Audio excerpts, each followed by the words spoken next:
Hey guys, NocRan here, and behind me is death. For the casual free-to-play players. That's right, with the release of 5.7 plus 1 week is Genshin Impact Combat Event 4.exe copy-pasted and turned into a permanent game mode with the difficulty astronomically ramped up. Now that may sound like a joke, but genuinely, I'm struggling to find the difference. They're the same picture. There is one upside to this, and it's the fact that you can also do this in co-op mode. Wow! Which I obviously won't be doing, because I have no friends. 3 bosses, 6 difficulty modes, 0 brain cells. Let's jump right into it. First off, the bosses, who are more restrictive than the North Korean government. Hydro Tulpa. Honestly, I had no idea what this boss did. Every time it showed up in the abyss, I'd just straight up nuke it. Fun fact, Tulpa means imaginary friends. So when the boss summons half Tulpas, you gotta tell the boss that they're not real. By killing them. That's right, you're going to delete the boss's imaginary friends from God's realm. Remove them from the census. Control backspace their 1s and 0s.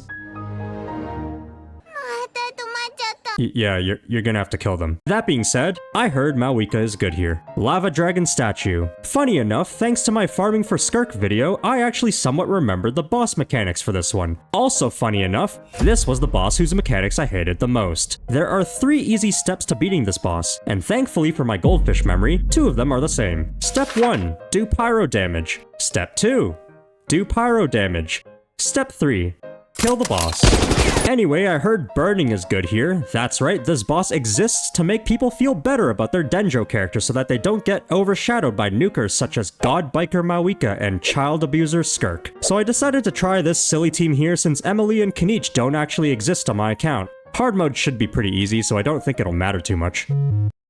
Secret source name's too long, yada yada yada, text is also too long, it's a sentient Beyblade that's weak to cold air. Skirk team. Beginning with Hydro Tulpa on hard mode, and you start with 0 energy. I hate my life, this game mode sucks, it's the worst thing to ever exist, go suck on a grenade. For the Hydro Tulpa, hard mode made me hard because of how easy it was. That line was supposed to be deleted, let's try that again. Hard mode was super easy as it should have been, and it gave me no trouble at all.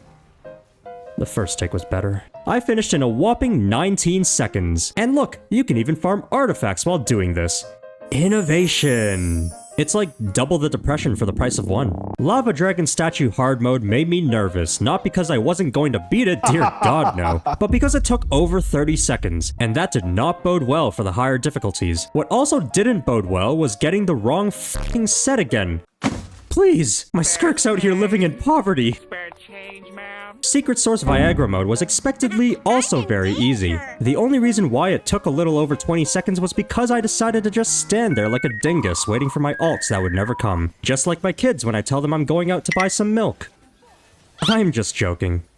I don't drink milk. Now before jumping into the next difficulty, I got to hear some new voice acting. Good news for ears everywhere, Paimon now sounds a lot closer to 1.0 Paimon, which I appreciate immensely. Why do you sound weirdly excited about this? Kaching sounds... While the disturbance remains active, the Millilith will take care of it. I'll be honest, I actually don't remember what Kaching sounded like before the VA switch.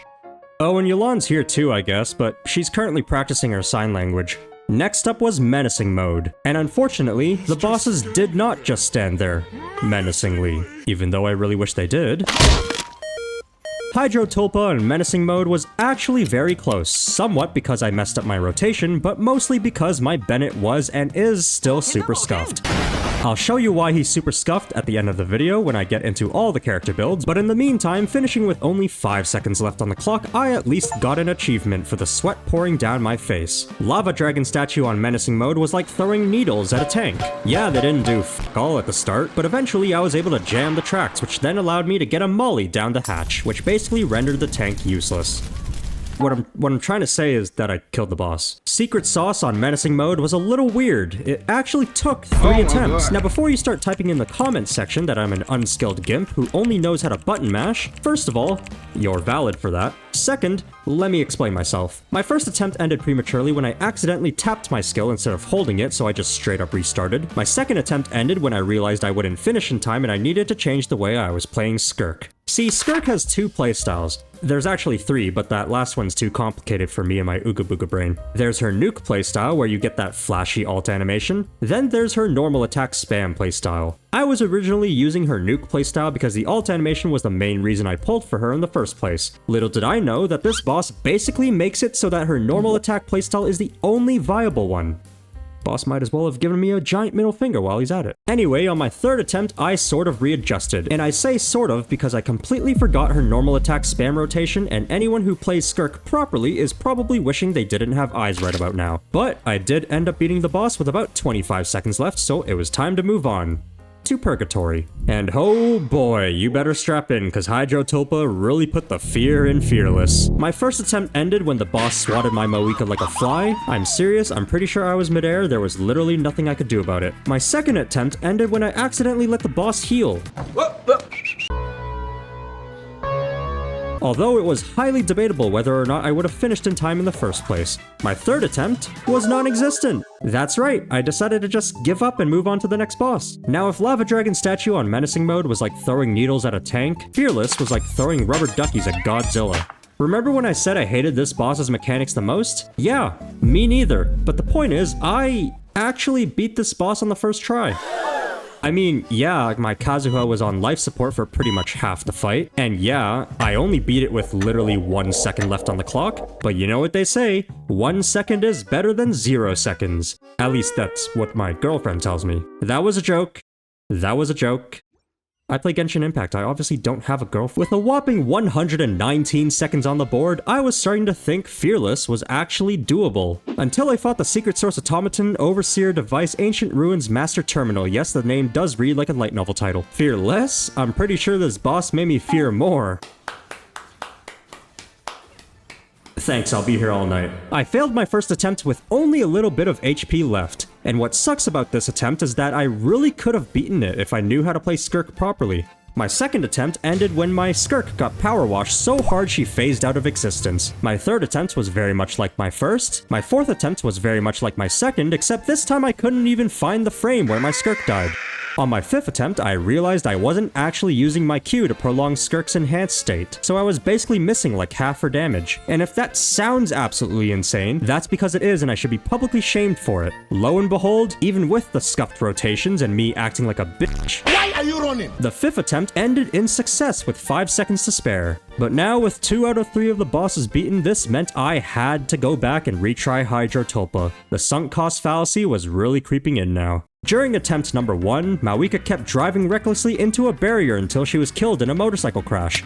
That'll be 6 demerit points and a 2-year license suspension. That's right, Moeka. You'll have to bust to the Night Soul Kingdom just like the rest of us plebeians. Can't sit here. On my second attempt, it was actually going decently well. I was able to break the barrier and was on track to potentially finishing the boss in time. I just needed one more ult to do it. On attempt 3, I got about a minute in and wasn't able to break the barrier in time. Don't worry, my imaginary friend, I'll do it myself. No need for you to get your hands dirty. Attempt number 4, I messed up my rotation so badly that I almost blew my brains out. In-game, of course. On my 5th go, I wasn't going to break the barrier in time, so I was trying to use my ult's invincibility frames, but I was super early. Like, weeks early. In fact, last time I was this early, Chi-Chi was a viable character. The joke is that she never was. On the 6th attempt, I think I let it heal, so I restarted. I'm not actually sure, I was in the middle of Moeka's jiggle physics. Lucky number 7 surely means...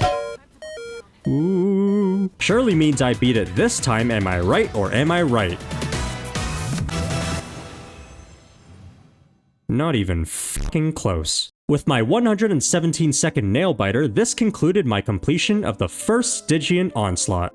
Golly gee whiz, I cannot wait till the next one. And you know what? I wasn't even going to attempt the next difficulty. I decided to quit while I was ahead. Or in this case, quit while I still had some sanity left. There are probably more people who cared enough to Google what Stygian means than there are people who completed Dire Mode. Alrighty, let's look at the teams before my heart decides to give out on me. Here are the Mawika stats. She's on Mailed Flower, which was an event weapon from like 2 years ago or something. 4-piece Obsidian Codex, C0, Talents 8810. Seat Lolly, Talents 699, C0, 4-piece Cinder City. She's on an EM build because I need my shields, I'm too lazy to dodge. Thrilling Tales, here are her stats. Now here is the problem with this team. Bennett is missing like 70 ER, which is why I couldn't ult every rotation. I do plan on fixing his build, but for now, I don't have enough pieces for strong boxing. He's on Favonia's Sword, 4-piece Noblesse, C5, Talents 21012, Shalonin, Talents 398, C0, 4-piece Archaic Petra, mainly because Seat Lolly is already running Cinder City and they're usually being run on the same team. I actually have her signature weapon for literally no reason other than I wanted to gacha. And here are our stats. The Arlecchino team. Here are Arlecchino's stats. I have her signature. She's on 2-piece Shimenawa because the game hates me, and she's at C3 because I hate myself.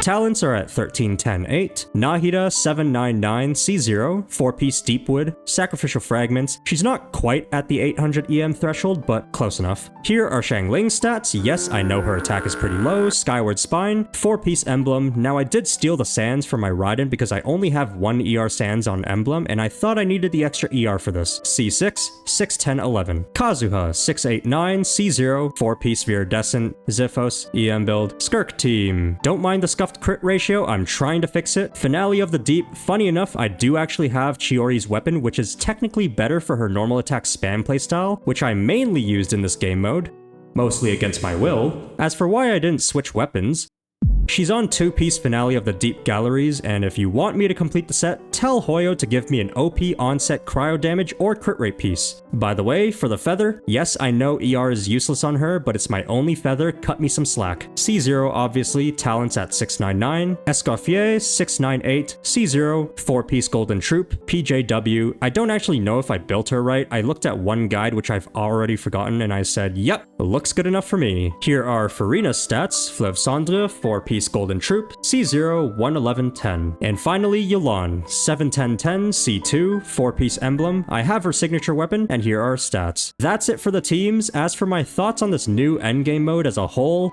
it's meh.